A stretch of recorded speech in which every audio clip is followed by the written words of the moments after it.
Bonjour à tous, aujourd'hui une vidéo un petit peu plus particulière car je ne vais pas faire de rituel ou vous montrer des techniques magiques, mais je vais parler principalement de ce qu'on appelle les esbats.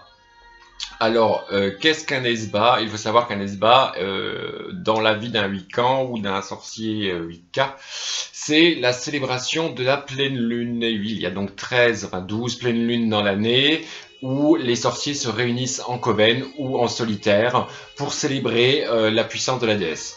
Déjà, il faut que vous sachiez que le mot esbat vient des racines d'un vieux français qui s'appelait, enfin, qui est dénominé s'esbattre. C'est ça en fait, c'est le mot qui veut exprimer les réjouissances de l'année. C'est vraiment un moment où on laisse dehors toutes nos inhibitions et on se laisse poussé par le pouvoir de l'exaltation énergétique qui se passe autour de nous et pouvoir célébrer la grande déesse. En anglais d'ailleurs, on a donné cette racine par Raven, ce qui a donné rave, les fameuses rave parties.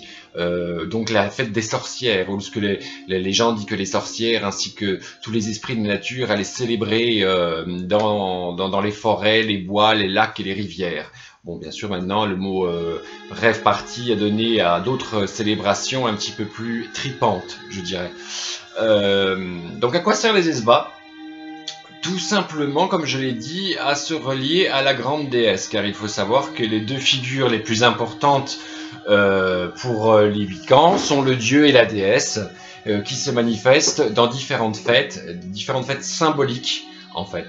La pleine lune est à son apogée de puissance, la déesse est dans sa phase de mère aimante et qui apporte, je dirais, tous ses bienfaits sur la terre.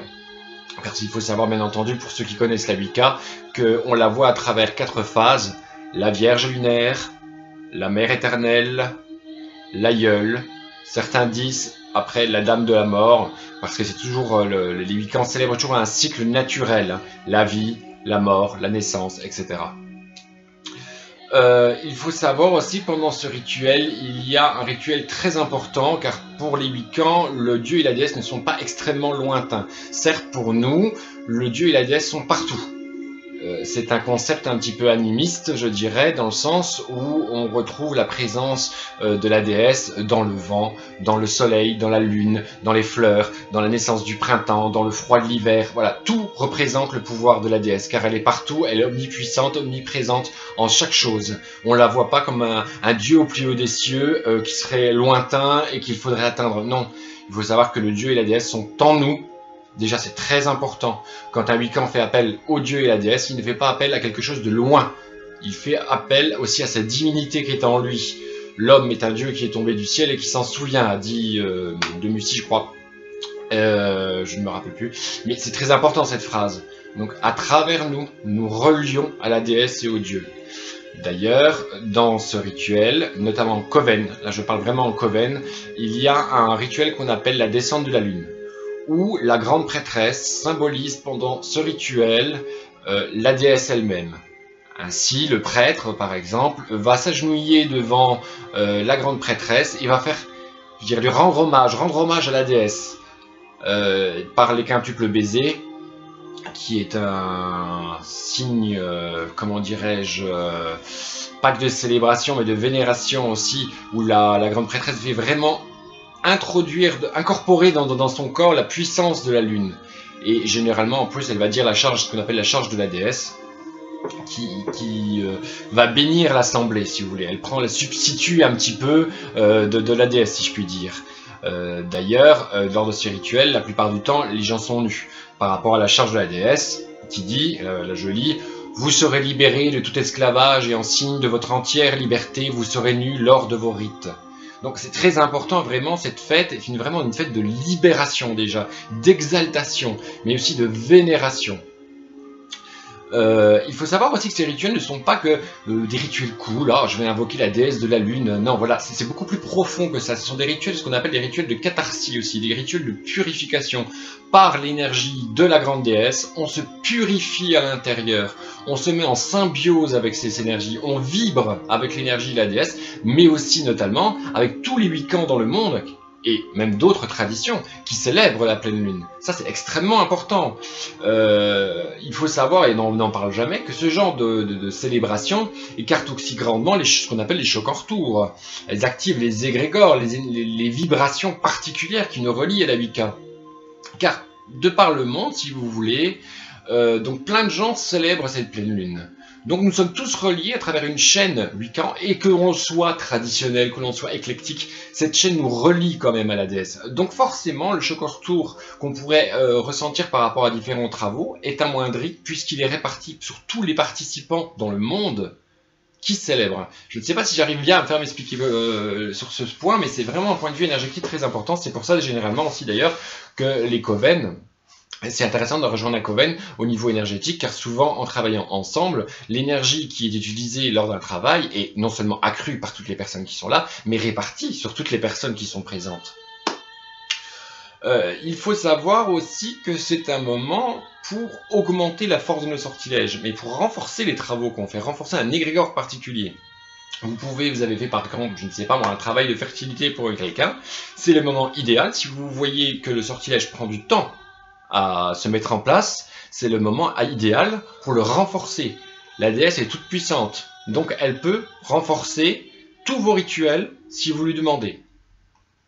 Notamment dans les célébrations solitaires, parce que je sais qu'il y a beaucoup de Wiccans éclectiques qui vont peut-être regarder ma vidéo, et malgré que je suis un traditionnel, enfin initié traditionnel à la Wicca occidentale, je n'ai absolument rien contre les éclectiques, parce que je trouve que certains, en dehors des guéguerres imbéciles de nom, ce sont vraiment des gens qui ont un cœur gros comme ça et qui veulent véritablement apprendre une tradition, qui sont vraiment, même s'ils se ressentent plus solitaires, je dirais, dans leur pratique, ils n'éprouvent pas le besoin d'aller dans un coven se faire initier. Ça, c'est encore un autre débat. Mais je trouve que leur démarche est magnifique, car bien entendu, plus on va célébrer le dieu et la déesse, plus l'égrégore sera puissant, et plus l'énergie sera présente, il va vibrer. Encore faut-il de savoir comment capter ces vibrations énergétiques. Donc là, j'ai mis exprès pour vous aujourd'hui, j'ai fabriqué, parce qu'on n'est pas dans mon occultum ni dans mon temple, donc un autel, comment ce qu'il pourrait être. Donc là, on retrouve plusieurs symboles qui est très connu des Wiccans. Hein. On a la bougie par du dieu et de la déesse, mais notamment la noire et la blanche, hein, qui représentent un peu les forces opposées mais complémentaires dans l'esprit de nature. On a une statue de la déesse Diane qui est là, qui symbolisera bien particulièrement la grande déesse. Le chaudron, un chaudron de transformation. C'est généralement aussi là-dedans que l'on met une bougie pour symboliser soit un moment particulier, un moment fort, mais aussi pour brûler certains charmes particuliers. Pourquoi? Parce que le chaudron en lui-même représente simplement le ventre de la déesse. Le cercle parfait qui contient votre énergie va vraiment condenser ces énergies et les faire exploser. Après, on retrouve le grand pentacle, la tamée, la baguette, la terre, qui chez nous n'est pas de la terre traditionnelle, mais de la terre de cimetière. Pourquoi la terre de cimetière? Ce n'est absolument pas pour de la magie noire ou autre connerie qu'on pourrait inventer. Simplement, ça nous relie à nos ancêtres. Car dans notre tradition, à la Wicca occidentale, c'est très important de se relier à nos ancêtres qui sont passés dans l'au-delà et d'avoir, entre guillemets, leur aval et leur soutien. Après, bien sûr, j'ai remis des choses, j'ai mis l'Avradorite et une autre pierre, parce que ça aurait pu, voilà, j'ai symboliser la lune, les puissances lunaires, donc voilà à peu près un hôtel traditionnel comme il pourrait être. Maintenant, je peux comprendre certaines personnes par rapport à leur position familiale ou même des étudiants qui n'ont pas la place pour, il n'y a pas besoin de faire tout ce tralala. Si vous voulez vous relier à l'énergie lunaire, vous pouvez tout simplement allumer une simple bougie blanche sur une coupelle. D'ailleurs, j'encourage tout le monde à aller chez Ikea, je vais faire de la pub, mais il y a plein de choses là-dedans pour la sorcellerie.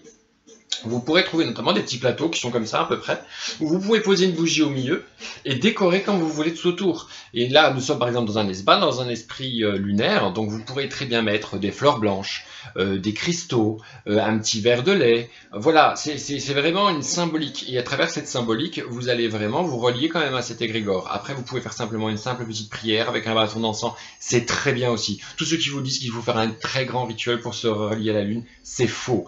Il faut que vous laissiez parler votre cœur. C'est vrai que nous, les Wiccans traditionnels, on a des rituels particuliers que l'on doit faire et pour célébrer ces moments.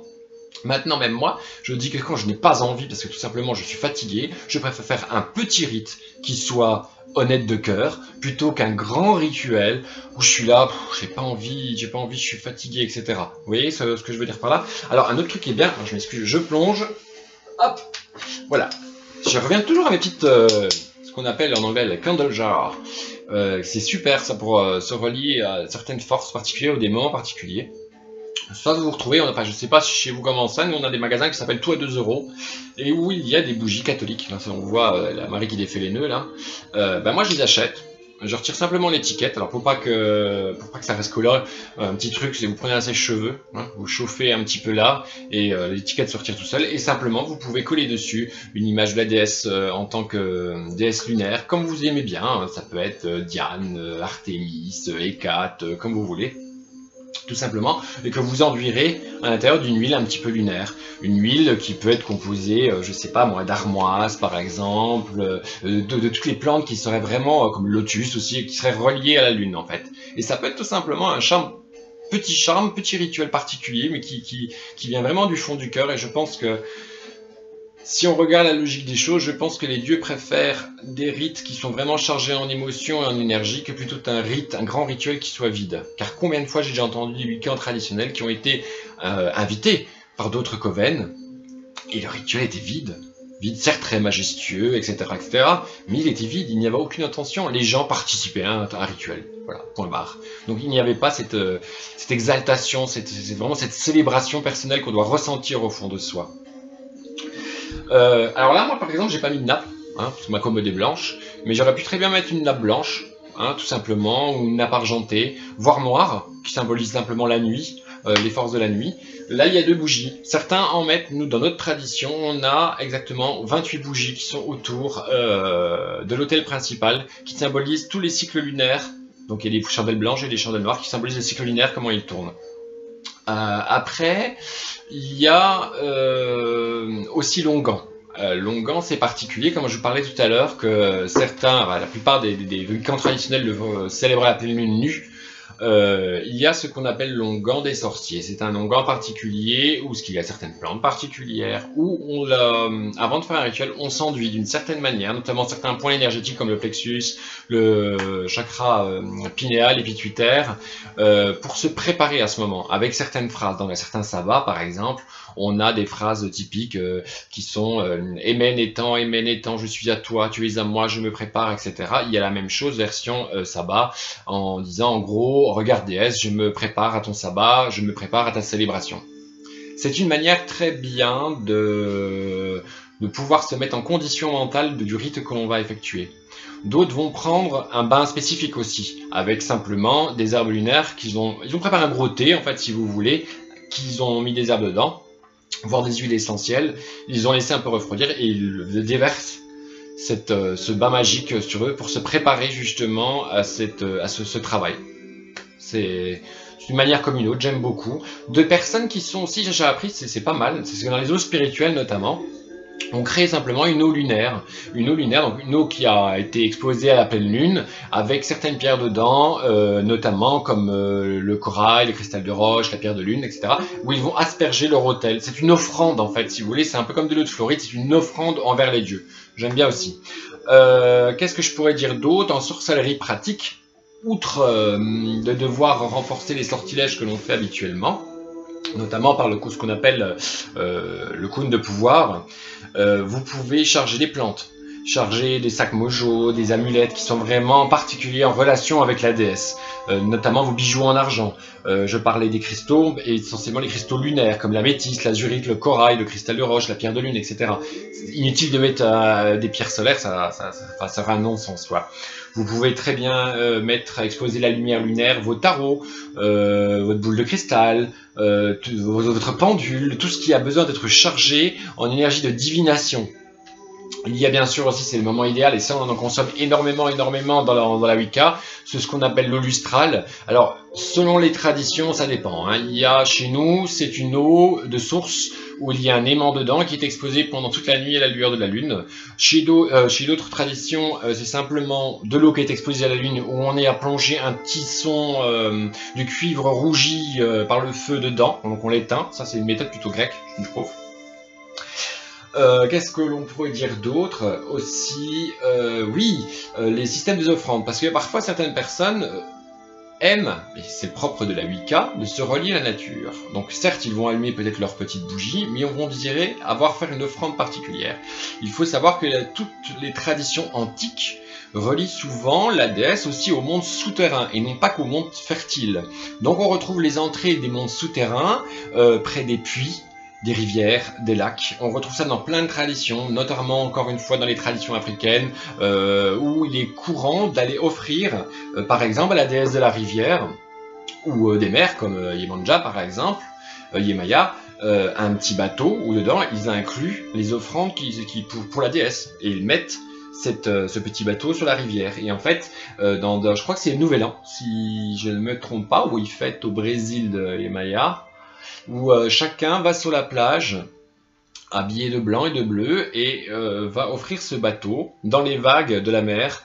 Si le bateau est emporté par la mer, la déesse a accepté l'offrande et va réaliser le désir. Si elle le rejette, elle le refuse. Tout simplement. J'aime beaucoup ça, donc rien ne vous empêche aussi sur vos offrandes d'offrir un verre de lait, d'offrir des fruits, vraiment tout avec une symbolique de la lune. J'en ai déjà vu qui vont faire des crêpes aussi simplement, par rapport au symbolisme de la pleine lune. Pourquoi pas? Et après prendre ces offrandes et les déposer auprès d'une rivière, auprès d'un lac, près d'un arbre, près d'un croisement, près d'un carrefour, qui est aussi un lieu extrêmement symbolique et puissant dans beaucoup de traditions magiques. C'est un croisement entre les mondes. Ça, je pourrais revenir sur une autre vidéo. Voilà, je pense que j'ai fait un rapide tour sur les SBA. Hein, je voulais pas m'étendre éternellement.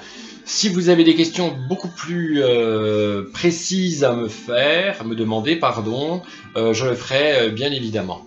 Voilà, passez une excellente journée. Ce soir pour moi aussi c'est les SBA. Et comme on dit chez nous, soyez bénis.